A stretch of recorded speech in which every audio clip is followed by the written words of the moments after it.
फिलहाल खबर पटना से, जहां पर आईएएस अधिकारी संजीव हंस के ठिकानों पर ईडी ने रेड की है। बिहार में ऊर्जा विभाग के प्रधान सचिव है संजीव हंस, और संजीव हंस के अलग अलग ठिकानों पर ईडी की टीम ने रेड की है। आईएएस संजीव हंस के ऊपर रेप के आरोप भी लग चुके हैं। इस बीच पूर्व विधायक गुलाब यादव पर भी रेप का आरोप लगा था, और क्योंकि अभी हमने आपको जानकारी दी थी कि यहां पर फिलहाल अलग अलग जगहों पर जो छापेमारी है ईडी के द्वारा वो जारी है। इस बीच संजीव हंस के ठिकानों पर रेड की जानकारी मिल रही है। बिजली कंपनी के सीएमडी भी हैं संजीव हंस, पहले भी विवादों में उनका नाम आ चुका है, और इस बीच पटना में ईडी की रेड की जानकारी उनके ठिकानों पर मिल रही है। बताया जा रहा है कि बिहार के सीनियर आईएएस अफसर संजीव हंस के 7 ठिकानों पर फिलहाल जो छापेमारी है ईडी के द्वारा वो की जा रही है।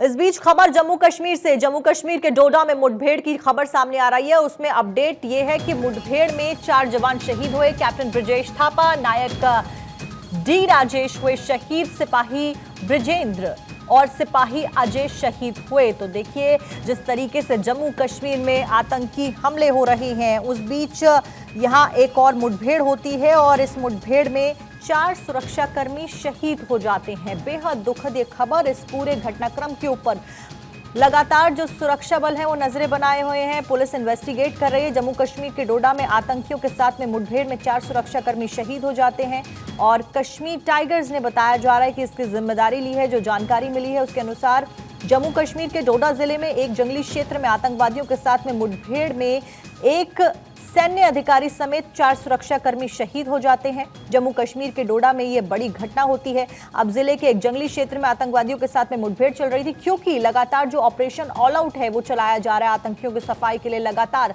हमारे सेना के जवान अलग अलग जगहों पर जो निगरानी है वो कर रही हैं। साथ साथ में मुठभेड़ की जानकारी मिलती है। मुठभेड़ में एक सैन्य अधिकारी समेत 4 सुरक्षाकर्मी अपनी जान गंवा देते हैं। अधिकारियों ने यह जानकारी भी साझा की है। आपको बता दें, ये बताया गया है कि राष्ट्रीय राइफल्स और जम्मू कश्मीर पुलिस के विशेष अभियान समूह के जवानों ने रात करीबन 7:45 बजे देसावन क्षेत्र के धारी गोटे और बागी में संयुक्त घेराबंदी और तलाशी अभियान शुरू किया, जिसके बाद मुठभेड़ शुरू हो गई। अब यह भी बताया गया है कि 20 मिनट से अधिक समय तक गोलीबारी होती रही, और अधिकारी सहित 4 सैन्यकर्मी और 1 पुलिसकर्मी घायल हुआ है। तो देखिए फिलहाल ये खबर सेना से जुड़ी हुई।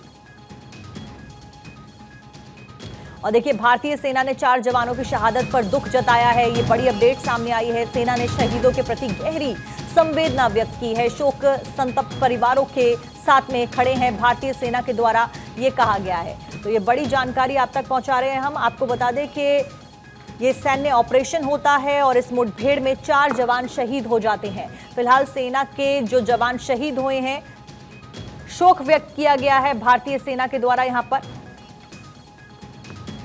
सेना के पास में विकल्प क्या कुछ है, इस बीच वो भी हम लगातार आपको दिखा रहे हैं ग्राफिक्स के जरिए। अलग अलग जगह पर सर्च ऑपरेशन चलाया जा रहा है। और देखिए जम्मू कश्मीर के डोडा में मुठभेड़ से जुड़ी एक और बड़ी अपडेट। रक्षा मंत्री राजनाथ सिंह ने सेना प्रमुख से बातचीत की है। डोडा में चल रहे ऑपरेशन के बारे में जानकारी यहां पर राजनाथ सिंह के द्वारा ली गई है। और इससे पहले भी हमने देखा था, जब रियासी में आतंकी हमला होता है, जब 4 दिन के अंदर बैक टू बैक आतंकी हमले होते हैं, उस बीच भी एक बड़ी बैठक बुलाई गई थी, जिसकी अध्यक्षता खुद गृह मंत्री अमित शाह करते हुए नजर आए थे। सबके बाद में जो आतंकी हमले हैं वो देखे गए, मुठभेड़ में हमारे जवान शहीद हो जाते हैं। अब फिलहाल इन सभी चीजों को सीरियसली लेते हुए रक्षा मंत्री राजनाथ सिंह की भी प्रतिक्रिया सामने आई है। और देखिए उनके द्वारा एक्स माध्यम से ये पोस्ट किया गया है, जो कि फिलहाल आप अपनी स्क्रीन पर देख रहे हैं। और उन्होंने भी यहां पर सख्त से सख्त कदम उठाने की बात फिलहाल कही है। तो जम्मू कश्मीर के डोडा में मुठभेड़ से जुड़ा ये बड़ा अपडेट। रक्षा मंत्री राजनाथ सिंह ने सेना प्रमुख से बातचीत की है, उन्होंने ये बात साझा की है। और राजनाथ सिंह ने लिखा है कि deeply saddened by the loss of our brave and courageous Indian army soldiers. उन्होंने आगे लिखा, in a counter terrorist operation in Urar Bagi Doda, यानी कि उन्होंने दुख व्यक्त किया डोडा में जो कुछ भी हुआ। My heart goes out to the bereaved families. The nation stands firmly with the families of our soldiers who have sacrificed their lives. और ये एक्स पर पोस्ट राजनाथ सिंह के द्वारा फिलहाल किया गया है, और उन्होंने ये भी आश्वस्त किया है कि फिलहाल इसके ऊपर एक्शन लिया जाएगा। इस बीच उन्होंने सेना प्रमुख के साथ में भी बातचीत की है। फिलहाल वो पोस्ट आप अपनी स्क्रीन पर देख रहे हैं। उन्होंने लिखा है, nation stands firmly with the families of our soldiers who have sacrificed their life in the line of duty. तमाम उन जवानों ने जिन्होंने भारत के लिए अपनी जान गंवाई है, उन सभी के साथ में पूरा भारत आज खड़ा है। तो राजनाथ सिंह का ये पोस्ट आप फिलहाल अपनी स्क्रीन पर देख रहे हैं। और देखिए, एलजी मनोज सिन्हा ने जवानों की शहादत पर दुख जताया है, बहादुर सैनिकों को श्रद्धांजलि दी है एलजी मनोज सिन्हा के द्वारा। और उन्होंने कहा है कि शोक संतप्त परिवारों के प्रति मेरी संवेदना।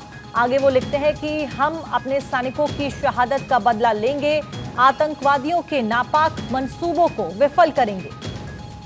तो देखिए, जम्मू कश्मीर के एलजी हैं मनोज सिन्हा। एक तरफ जहां रक्षा मंत्री राजनाथ सिंह इस पूरे घटनाक्रम के ऊपर नजरें बनाए हुए हैं, वहीं एलजी का भी यहां पर ट्वीट सामने आया है। एलजी की भी प्रतिक्रिया सामने आई है, उन्होंने दुख व्यक्त किया है। और बड़ी बात यह कि फिलहाल एक्शन मोड में सभी नजर आ रहे हैं।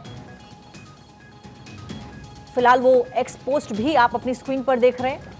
एलजी का ये पोस्ट मनोज सिन्हा ने लिखा है कि जितने भी आतंकवादियों के नापाक मंसूबे हैं उन सबको विफल किया जाएगा। दूसरी तरफ रक्षा मंत्री राजनाथ सिंह का पोस्ट आप देख रहे हैं। इस बीच सर्च ऑपरेशन के दौरान आतंकियों के साथ में मुठभेड़ हुई, क्योंकि पूरे जम्मू कश्मीर में अलग अलग जगह पर सर्च ऑपरेशन चलाया जा रहा है और बड़े स्तर पर कार्रवाई की जा रही है। आतंकियों के सफाई के लिए लगातार हमारे जो सेना के जवान हैं वो अलग अलग जगह सर्च ऑपरेशन चला रहे हैं। और उन्हीं में से एक सर्च ऑपरेशन के दौरान रात करीबन 9 बजे आसपास के जंगल में एक और मुठभेड़ हो जाती है। व्हाइट नाइट कोर चला रही थी सर्च ऑपरेशन, और इस बीच मुठभेड़ क्षेत्र में सर्च ऑपरेशन अभी भी जारी है। कैप्टन समेत हमारे 4 जवान शहीद हो गए हैं। उनकी शहादत को पूरा देश इस वक्त नमन कर रहा है। जम्मू कश्मीर के डोडा से ये मुठभेड़ की खबर, और इससे पहले भी डोडा में मुठभेड़ हुई थी, और उसी के बाद से जो ऑपरेशंस थे उनको तेज कर दिया गया था, जो कार्रवाई थी उसको तेज कर दिया गया था। जो एहतियाती कदम है हालांकि वो भी उठाए जा रहे हैं। चप्पे चप्पे पर सेना के जवानों की तैनाती की गई है और कई सारे ऑपरेशंस फिलहाल बड़े स्तर पर चलाए जा रहे हैं। और देखिए, बड़ी बात यह कि सेना के पास फिलहाल मौजूदा वक्त में अगर बात की जाए तो क्या क्या विकल्प है। एलओसी पर आक्रामक रवैया अख्तियार करना होगा, क्योंकि एलओसी से ही बताया जा रहा है कि आतंकवादी लॉन्च पैड से भेजे जा रहे हैं। इस बीच अपाचे जैसे अटैकिंग हेलीकॉप्टर से एयर स्ट्राइक की जा सकती है, और इतिहास गवा रहा है। इससे पहले भी भारत ने एयर स्ट्राइक का सहारा लिया है। बोफोर्स तोप से लॉन्च पैड्स पर यहां पर तोप दागी जा सकती है। सूचना तंत्र को मजबूत कर आतंकियों पर यहां पर अटैक किया जा सकता है। घाटी में आतंकियों के मददगारों पर भी हमला किया जा सकता है, क्योंकि पिछली बार जब मुठभेड़ में हमारे जवान शहीद हुए थे तो ये जानकारी मिली थी कि कुछ आसपास के लोगों ने, कुछ स्थानीय लोगों ने यहां पर उन आतंकियों की मदद करी, उन्हें पनाह दी, और उन पनाहगारों के खिलाफ में भी कड़ा एक्शन करना बहुत ज्यादा जरूरी हो जाता है। बोफोर्स तोप से भारत लैस है। ऐसे में लॉन्च पैड्स पर सीधा हमला बोला जा सकता है। सूचना तंत्र को मजबूत कर आतंकियों पर सीधा प्रहार किया जा सकता है। भारत आज 2024 का भारत है, वो भारत जो कि सशक्त भारत है, आत्मनिर्भर भारत है। ऐसे में भारत को किसी की सहायता की जरूरत नहीं है। ऐसे आतंकियों के जो मंसूबे हैं, जो नापाक मंसूबे हैं, उन्हें उनका सफाया करने के लिए ही लगातार जो सर्च ऑपरेशन है वो चलाया जा रहा है और कड़ी कार्रवाई की जा रही है। अब इन आतंकियों को ढेर करने के लिए सरकारें भी एक्शन मोड में आती हुई नजर आ रही है। बड़े स्तर पर फिलहाल मीटिंग्स की जा रही हैं और आगे एक्शन भी होता हुआ जरूर नजर आएगा।